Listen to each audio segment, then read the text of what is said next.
James Connolly ആധുനിക ഒളിമ്പിക്സിലെ ആദ്യ സ്വർണ്ണ ജേതാവാകാൻ ഭാഗ്യം ലഭിച്ച വ്യക്തി. 1896 ഏപ്രിൽ 6 മുതൽ 15 വരെയാണ് ഗ്രീസിലെ ഏഥൻസിൽ ആദ്യ ഒളിമ്പിക്സ് നടന്നത്. ഒരു ആഴിക്കപ്പലിലാണ് US-ന്റെ 10 താരങ്ങൾ ഗ്രീസിലെത്തിയത്. 12 ദിവസം നീണ്ട കടൽ യാത്ര. മത്സരത്തിന് 11 ദിവസം മുമ്പ് ഗ്രീസിലെത്തിയെന്ന് ആശ്വസിച്ച് വിശ്രമിക്കാനൊരുങ്ങിയപ്പോഴാണ് അടുത്ത ദിവസം രാവിലെ മത്സരം തുടങ്ങുമെന്ന് അവരറിഞ്ഞത്. ഈ ആശയക്കുഴപ്പത്തിന് കാരണമായത് അമേരിക്കൻ കലണ്ടറും ജോർജിയൻ കലണ്ടറും തമ്മിലുള്ള വ്യത്യാസമാണ്. ജോർജിയൻ കലണ്ടർ അനുസരിച്ചാണ് ഗെയിംസിന്റെ തീയതി നിശ്ചയിച്ചിരുന്നത്. ആദ്യ ഒളിമ്പിക്സിലെ ആദ്യ ഇനമായ ഹോപ്പ് സ്കിപ്പ് ആൻഡ് ജമ്പിലാണ് കൊണോലി മത്സരിച്ചത്.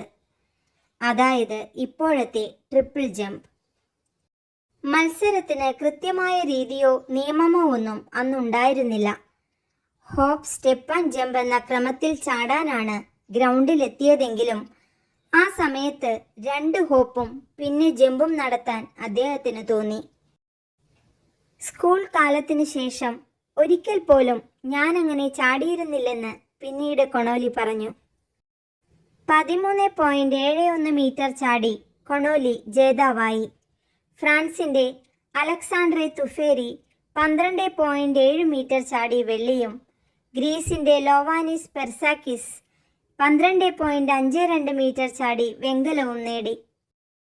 അതേ ഒളിമ്പിക്സിൽ അദ്ദേഹത്തിന് ഹൈജമ്പിൽ വെള്ളിയും ലോങ് ജമ്പിൽ വെങ്കലവും ലഭിച്ചു. 1900-ലെ ഒളിമ്പിക്സിലും ട്രിപ്പിൾ ജമ്പിൽ വെള്ളി നേടിയ കൊണോലി 1904-ലെ ഗെയിംസിൽ മാധ്യമപ്രവർത്തകനായി എത്തി.